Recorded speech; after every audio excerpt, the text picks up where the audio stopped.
Hello বন্ধুরা, কেমন আছো সবাই? আশা করছি সকলে ভালো আছো। প্রিয় বন্ধুরা, আজকে তোমাদের জন্য নিয়ে এলাম আরও একটি নতুন গল্প। আশা করছি তোমাদের দাঁড়িয়ে যাবে, তাই ভিডিওটা শুরু থেকে শেষ পর্যন্ত দেখো। আমি আরমান, 18 বছর বয়স। ঢাকার গুলশানে পিঙ্ক সিটি নামক আবাসিক এলাকায় থাকি। আমার জীবনে একজন মাত্র মানুষ, তিনি আমার মা। আমার বাবা নেই। আমি যখন 5 বছর তখন বাবা মারা গেছে। আমার কথা ভেবে মা কখনো বিয়ে করেনি। যাই হোক, আমার মার পরিচয় দিই। 37 বয়সী আমার মা একজন স্কুল শিক্ষিকা। তাও যেমন তেমন নয়, বাংলাদেশের 1 number English medium school and college স্কলাস্টিকার শিক্ষিকা আমার মা। আমার মা প্রচণ্ড স্মার্ট একজন নারী। সব কাজে সে পারদর্শী। আমিও ওই কলেজেই পড়ি। মা একই সাথে বাসার এবং কলেজের সকল দায়িত্ব সামলাচ্ছে সফলতার সাথে। পৃথিবীতে আমার কাছে আমার মার চেয়ে সুগঠিত সৌন্দর্যময় নারী আর একটাও নেই। আমি কখনো মাকে বাজে নজরে দেখিনি, কিন্তু মার যতটাই প্রকাশক সৌন্দর্য, তাতেই বলছি মার চেয়ে বেশি মার কেউ পাবে না। এই বছরেও মার কাছে সব মিলিয়ে 36টি প্রপোজাল এসেছে বিয়ের। কিন্তু মা সবাইকে একই কথা বলে, আমার ভালোবাসা আমাদের মা ছেলের বাইরে কেউ ভাগ পাবে না। আমি মার ভালোবাসায় পাগল। আমরা কেউ কাউকে ছাড়া বাঁচতেই পারি না। এমন কোনো বিষয় নেই যা আমি মাকে বলি না। আমি ছোট থেকেই খুব শার্প। ক্লাস 2তে ভর্তি হবার পর আমরা মা ছেলে কর্তৃপক্ষ ছাড়া কেউ জানে না। কখনো আমরাও এমন আচরণ করি না যে কেউ বুঝবে। এটা মা আর আমি প্ল্যান করে করেছি। আমাদের খুব মজা লাগে। মাকে এখনো দেখতে 25-26 বছর বয়সী মনে হয়। মা সবসময় 3 পিচ পরে, তবে তা হাতা কাটা বা ফুল হাতা এক এক সময় এক এক রকম হয়, তবে খুব টাইট নয়। এতেই মাকে দেখে যে কোনো পুরুষ পাগল হতে বাধ্য। মা প্রতিদিন আমাকে নিজেই গাড়িতে করে কলেজে নিয়ে যায়। আমাদের একটা হোয়াইট স্কোডা আছে। মা নিজেই ড্রাইভ করে। মা বাসায় কাজ করার সময় ওড়না কোমরে বেঁধে কাজ করে। আমাদের ঘটনা শুরু হয় ছিমছাম ভাবে এবং পুরো প্রাকৃতিক উপায়ে ও অ্যাক্সিডেন্টালি। একদিন আমি একটা পড়া বুঝার জন্য মার রুমে ঢুকলাম। রুমে ঢুকেই আমি ও মা সামনাসামনি ও দুজনেই হয়ে গেলাম। কারণ মা মাত্র গোসল করে বের হয়েছে এবং শুধু টাওয়াল পরা ছিল মা। আমি কয়েক সেকেন্ড কোনো কথাই বলতে পারিনি। চোখ মার উপর থেকে সরছে না। কিন্তু লজ্জা পেয়ে মার চিৎকারে আমিও একটা চিৎকার দিয়ে বেরিয়ে আসি সরি বলতে বলতে। এসে বাহিরের দরজার পাশে দাঁড়িয়ে বলি, সরি মা, আমি পড়া বুঝতে এসেছিলাম, পরে বুঝে নিব। এই বলে আমি আমার রুমে গিয়ে খাটে বসতেই মার দেখা এই পলকে সৌন্দর্য চোখ থেকে সরাতে পারছি না। হঠাৎ বুকটা ধড়ফড় করছে। চোখ পড়ল প্যান্টের দিকে। আমি ভয় পেয়ে গেলাম। দেখি প্যান্ট ফুলে ঢোল হয়ে আছে। আমার মন ভাঙচুর হয়ে যাচ্ছে মাকে এমন রূপে দেখে। কখন যে ঘুমিয়ে গেলাম বলতেই পারি না। ঘুম ভাঙতে দেখি তখন সন্ধে হয়ে গেছে। উঠে ফ্রেশ হয়ে বের হলাম রুম থেকে। সামনে মা পড়ে গেল। ড্রয়িং রুমে বসে টিভি দেখছে আর সালাদ কাটছে। আমায় দেখে হাতে ইশারায় পাশে বসতে বলল। আমি বসলাম। মা একটা হাতাকাটা ব্রাউন সালোয়ার কামিজ পরা ছিল। সুন্দর লাগছে, কিন্তু মার চেহারা দেখে মনটা ভেঙে গেল।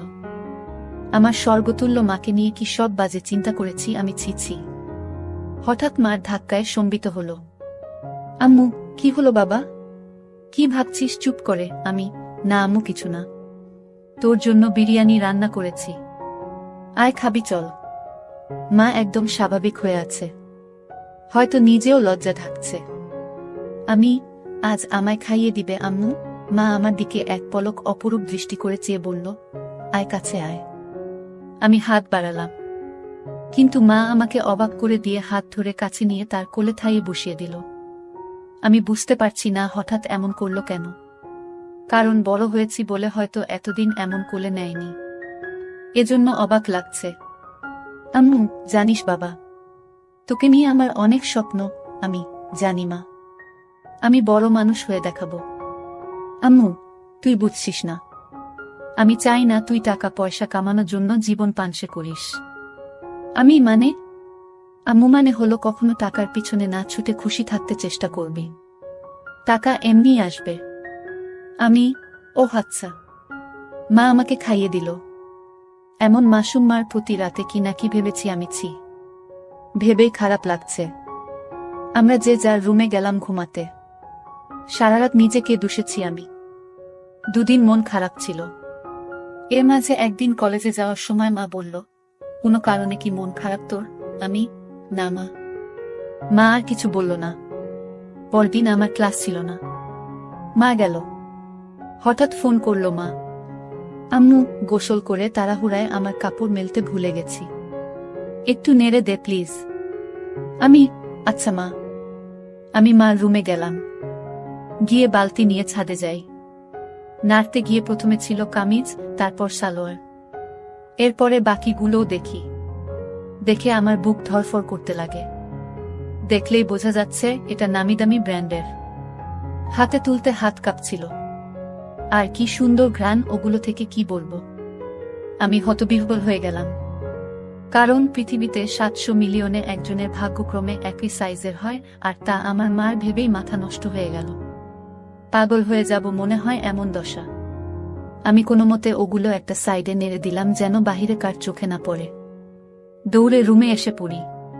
ইচ্ছা করছিল একটাবার হাত দিয়ে শান্তি করি, কিন্তু এর ভয়াবহতা বিশাল বলে নিজেকে সামাল দিই।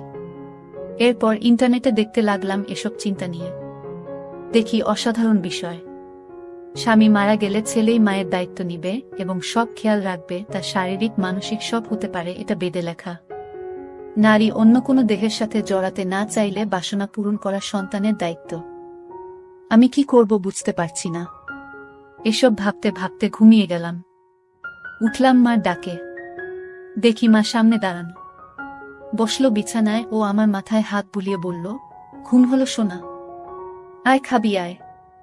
আমি উঠে গেলাম ডাইনিং রুমে। মা চা বিস্কিট এনে বলল, চল ছাদে বসি। আমরা ছাদে বসলাম। গিয়ে মা কাপড় দেখে বলল, আমি আজ ভুলেই গেছিলাম। এই রে আমার ওই কাপড়গুলো কোথায়? আজ কি ধুইনি নাকি? আমি, না মা, ওই পিছনে আছে। এমনভাবে বলল যেন ছেলের সামনে এগুলো কোনো বিষয় না। মা সব কাপড় তুলে হাতে নিল। আম্মু, গরমের ছুটিতে দিয়ে দিল। বলো কোথায় যাবে ঘুরতে? আমি, আমরা তো বাসায় সময় কাটাই না। চলো এই ছুটি বাসায় নিজেদের সময় দিই। মা অপলক তাকিয়ে আছে আমার দিকে। আমি, কি মা? ভুল বলেছি। মা আমার গালে হাত বুলিয়ে বলল, কোনো ভুল বলিসনি সোনা। তুই অনেক বড় হয়ে গেছিস বাবা। Love you baby. বলেই মা আমায় জড়িয়ে ধরল। এটা অবশ্য সব সময় হয়, কিন্তু আজ ভিন্ন একটা ঘ্রাণ আসছে মার গায়ে। এটা মমতা আর কি একটা ভিন্নতা বুঝলাম না। তো পরদিন আমি টিভি দেখছি আর মা ঝাড়ু দিচ্ছে। আমি দেখলাম মা আজ ওড়না পরেইনি, আর ঝাড়ু দেওয়ার সময় সব ঝলক দিচ্ছে। আমি জানি না কেন চেয়ে চেয়ে মাকে দেখছিলাম। হঠাৎ একবার আমিও মার দিকে তাকালাম, মাও তাকালে চোখাচোখি হলো। আমি খুব ভয় ও লজ্জা পেয়ে গেলাম। মা না জানি কি ভাবছে। আমি আর তাকালামই না। ভয়ে ভয়ে আছি কি যেন বলবে আমাকে। এমন সময় কাজ শেষ করে এসে মা পাশে সোফায় বসল, আমার গা ঘেঁষে আমার কাঁধে হাত রেখে। আমি ভয়ে কাঁপছিলাম। মা বলল, আরে কি দেখছো এসব? চলো রেসলিং দেখি। তুমি দেখো না? আমি অবাক হলাম। আমি রেসলিং দেখে না। আমি মাথা নেড়ে না বললাম। মা বলল, বি এ ম্যান। এ যুগে রেসলিং দেখো না তা হয়? দাও রিমোট দাও। মা রিমোট নিয়ে চ্যানেল পাল্টে রেসলিংয়ে দিল। আন্ডারটেকার আর ত্রিপলিচের খেলা চলছিল। মা এত মজা করে দেখছিল যে আমিও কেমন ঘুলে মিলে গেলাম। হঠাৎ করে আমায় বলল, তোমার কাকে পছন্দ? আমি তো দেখি না। কিন্তু আন্ডারটেকার। আম্মু, এই তো আমার ছেলে। সে খুব জোশ। আমি তো হয়ে গেলাম। মার প্রতি একটা কৌতূহল হলো। মাঝে এনবি ও মার্গারেটের লাইভ হবে এটা বিজ্ঞাপন দিল। আমি মনে করেছি হয়তো মেয়েদের খেলা দেখবে না আমি সামনে থাকায়, কারণ মেয়ে খেলে ছোট কাপড় পরে। কিন্তু মা আমায় অবাক করে দিয়ে আরো গা ঘেঁষে বসে বলল, এবার মজা হবে। বলেই জুস আর পপকর্ন নিয়ে এলো। আমি উঠে যাচ্ছি লজ্জায়। মা আমায় থামিয়ে বলল, আরে বস, মজা হবে এদের খেলায়। আমি, মার্গারেট আর তুই এনিবি, ঠিক আছে? আমি, আচ্ছা। খেলা শুরু হলো। দুজন ছোট ছোট সেট পরে এসেছে। মা বেশ মজা করে দেখছে। আমি শুধু মাকে দেখে অবাক হচ্ছি। মাঝে অ্যাড দিলে মা তখন আমার দিকে ফিরে আচমকা বলল, তুমি আমাকে বন্ধু মনে করো? আমি হঠাৎ একটা শুনে অবাকই হলাম। আম্মু, অবাক হবার কিছু হয়নি। উত্তর দাও সোনা। আমার আর কে আছে তুমি ছাড়া? তুমি তো আমার সবকিছু।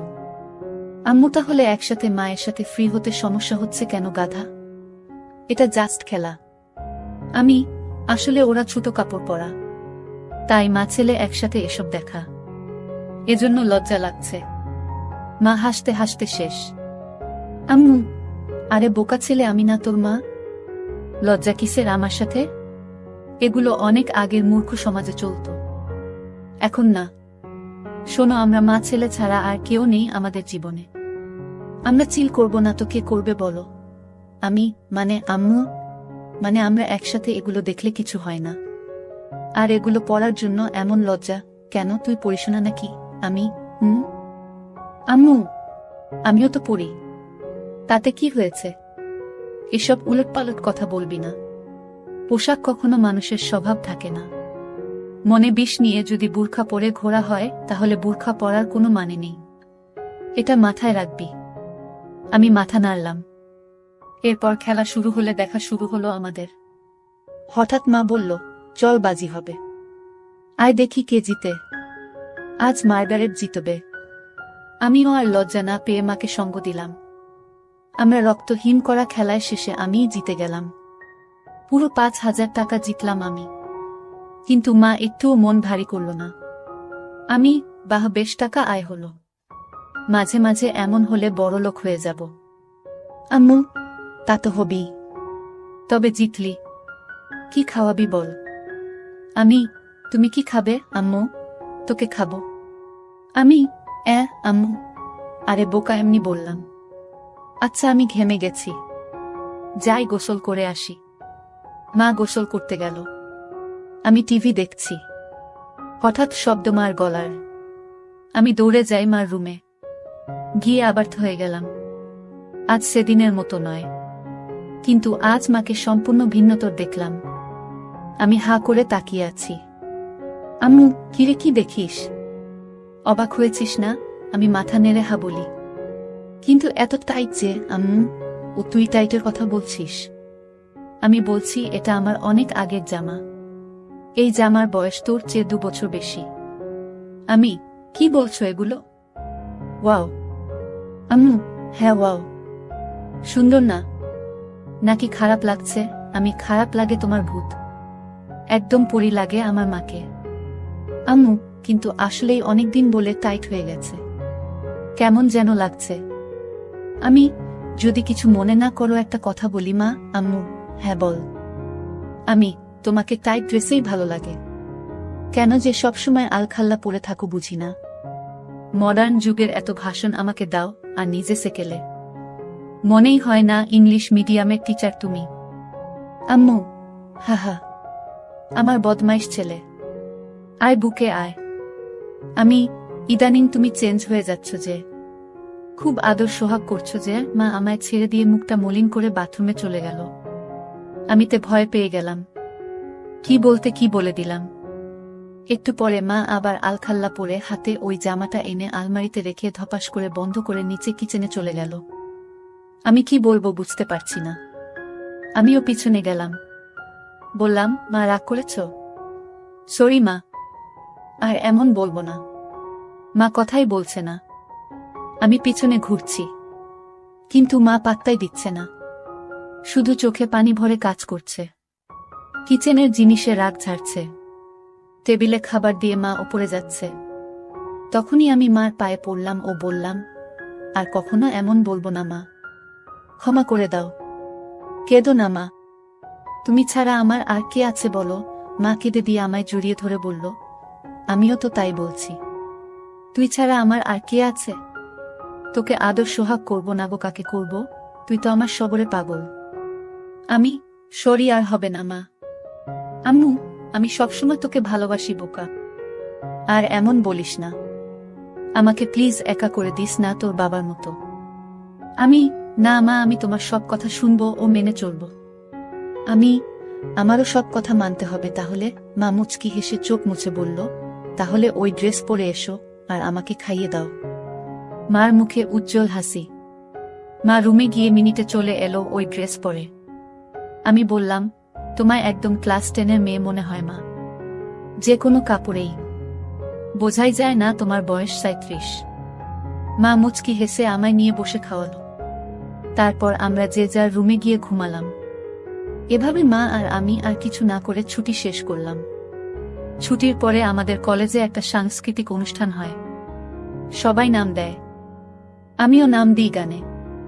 আমরা পারফর্ম করি, অনেকেই অনেক রকম করে। মেয়েরাও পারফর্ম করে ড্যান্সে। হঠাৎ একটা ড্যান্স চালু হয়। দেখলাম কয়েকজন মাঝবয়সী নারী ঘুমটাস দিয়ে স্টেজে উঠল।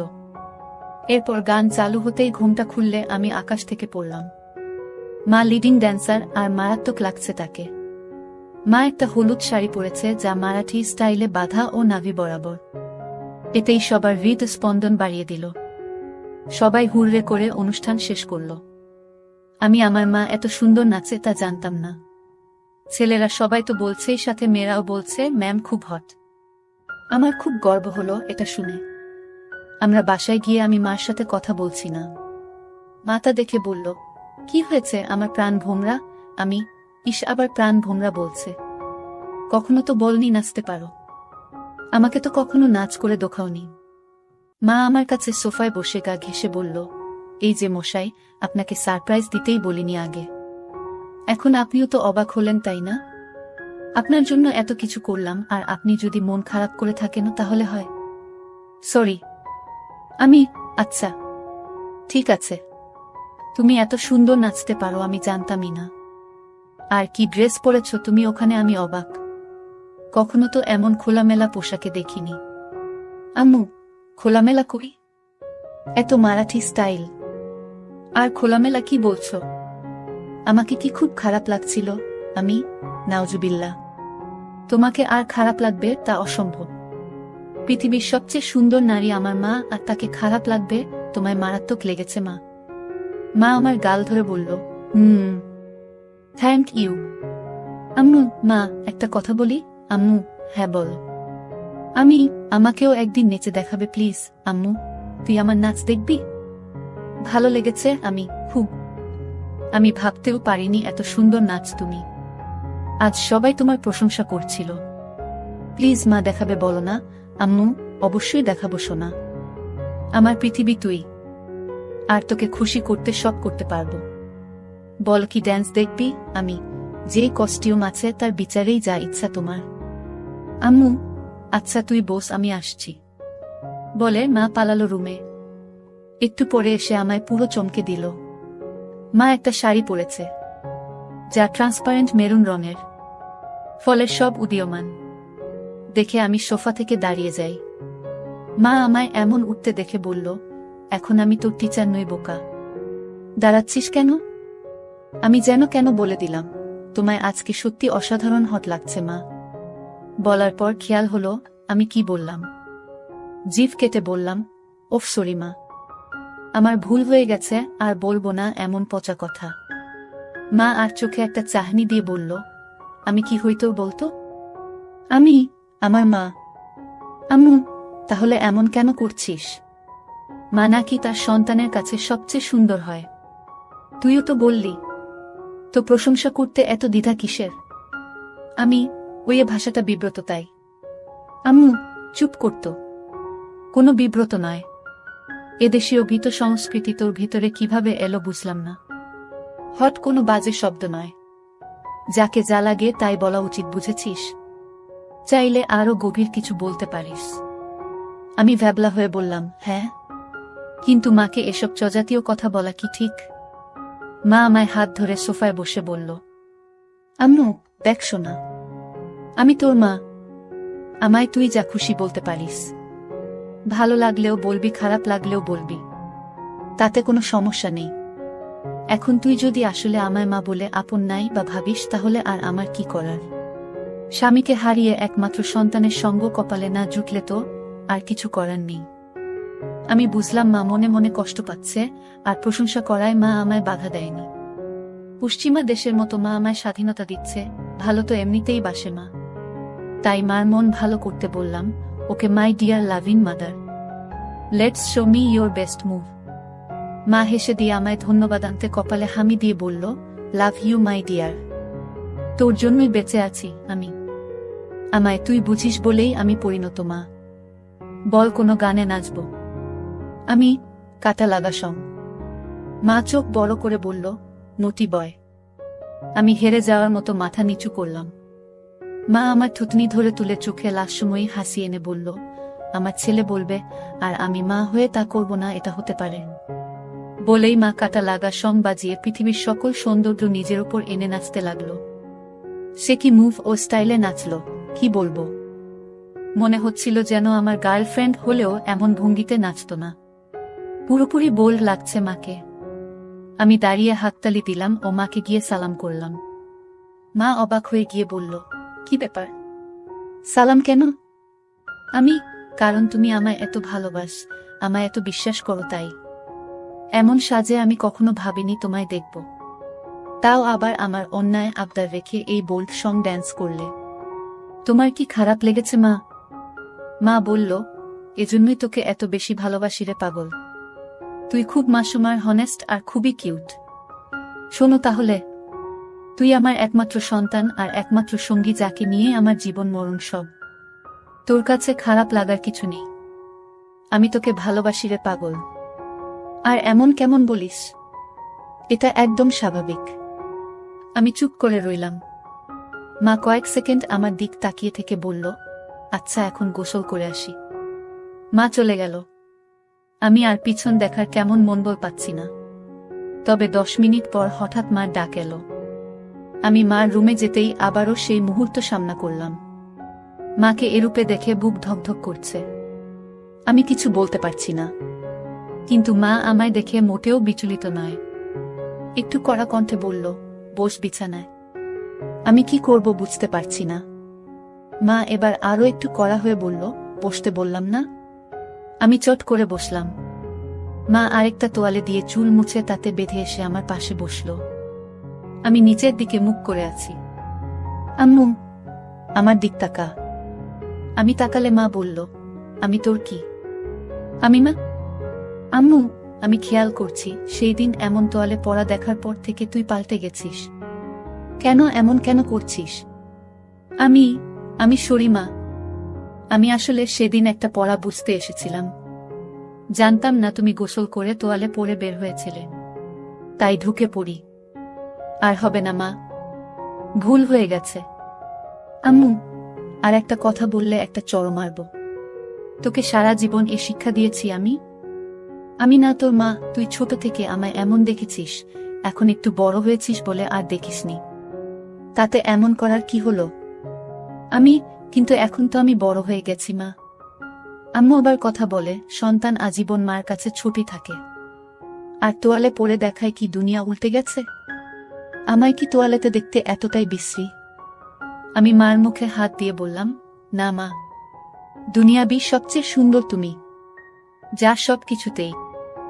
আম্মু, তাহলে এত কাহিনী কেন? আমি ভেবেছি তুমি আমায় কি নাকি ভাববে, তাই ভয়েছিলাম। আম্মু শোন, আমরা ছাড়া আর কে আছে যে নিজেদের স্পেসটুকু নষ্ট করব? তোয়ালে পরে দেখলে কিছুই হয় না পাগল। আয় বুকে আয়। এরপর মা বলল, তোর খিদে লাগেনি? যা ড্রয়িং রুমে বস, আমি আসছি। আমি অপেক্ষা করছি। মা এলো কিচেনে, রান্না করছে আর গুনগুন করে গান গাইছে। আমি পিছন থেকে জড়িয়ে ধরলাম মাকে। পিছন তাকিয়ে দেখে আমি হাত সরিয়ে নিই। মা মুচকি হেসে আমার হাত ধরে গান গাইতে থাকলো। আমি আগে কখনো এত খুশি হয়নি। আম্মু, আমার জীবনে এমন একটা ছেলে থাকলে খুশি হব না? বল কি খাবি? আমি স্যুপ। আম্মু আচ্ছা যা, টিভি দেখো। আমি আসছি স্যুপ নিয়ে। আমি বসে টিভি দেখছি। মা স্যুপ এনে আমায় খাইয়ে দিল, ও নিজেও খেল। আম্মু আচ্ছা, আমার কিছু শপিং করতাম, তুই থাক একটু বাসায়, আমি চলে আসবো তাড়াতাড়ি। মা শপিং করতে চলে গেল। এলো অনেকগুলো ব্যাগ নিয়ে। সব নিয়ে সোজা রুমে রেখে এলো। আমি, কি কিনলে? আম্মু, এমনি কিছু জিনিস। মা এড়িয়ে গেল। বুঝলাম হয়তো নিজের কাপড় কিনেছে। তা তো আর ছেলেকে দেখানো যায় না। যাই হোক, পরদিন কলেজে যাওয়ার জন্য গাড়িতে বসে আছি মার জন্য। মা গেট লাগিয়ে যখন গাড়িতে এলো তখন আমি আকাশ থেকে পড়লাম। মা একটা হলুদ ট্রান্সপারেন্ট শাড়ি পরেছে ম্যাচিং ব্লাউজের সাথে। আমি আকাশ থেকে পড়লাম মাকে এমন রূপে দেখে। মা আমার চেয়ে থাকা দেখে বলল, কি হলো, এমন তাকিয়ে কেন আছিস? আমি, তুমি অনেক পাল্টে গেছো মা। মা মুচকি হেসে বলল, এটা কি তোর খারাপ লাগছে? আমি, আরে না না, আমার কাছে উল্টো ভালো লাগছে। মা চোখ কুঁচকে বলল, ভালোটা আবার কেন? আমিও চাই তুমি নিজের জীবন সাজাও, ভালো ও খুশি থাকো। পোশাকটা না হয় তারই শুরু। মার মুখে উজ্জ্বল গর্বের হাসি। I am proud of you baby. আমি, মিটু মম। আজকে অসাধারণ লাগছে মা। আম্মু, আমি ভাবছি এখন থেকে শাড়ি পরব। আমি, ভালো ডিসিশন। কিন্তু শুধু শাড়ি কেন? আম্মু, এমনি না হলে আর কি পরা যায় বলতো? আমি, আমাকে জিজ্ঞেস করছো? মা কাকের মতো আশেপাশে তাকিয়ে বলল, আর কাউকে দেখছিস গাড়িতে? আমি না মানে একজন মা তার ছেলে সন্তানের কাছে পোশাকের সিদ্ধান্ত চায় তাই বললাম। বাংলাদেশে এটা স্বাভাবিক নয়। আম্মু, আমার কাছে সবকিছু তুই, তাই আমার কমেন্ট তুই করবি। বল কেমন পড়ব? আমি, সত্যি ফ্র্যাঙ্কলি বলবো। আম্মু, এবার চড় খাবি? আমি, সরি। আম্মু, বল। আমি, a bit of western you know. মা আমার দিকে তাকিয়ে রইল কয়েক সেকেন্ড। মার এই রহস্যঘন তাকানো বুঝি না। আম্মু, ওয়েস্টার্ন। বলেই মা গাড়ি চালাতে লাগলো। কিছু দূর যাবার পর একটা ঝোপের কাছে গাড়ি দাঁড় করালো। আমি বুঝতে পারছিলাম মা কেন গাড়ি দাঁড় করিয়েছে। মা গরম গরম নিঃশ্বাস ফেলছিল আর হাতটা আমার নিচের দিকে বাড়িয়ে দিতে লাগলো। আমি বুঝতে পারছিলাম মা আর নিজেকে আটকে রাখতে পারছে না। নিজের ছেলের সাথে সেই নিষিদ্ধ কাজটা করতে চাচ্ছিল।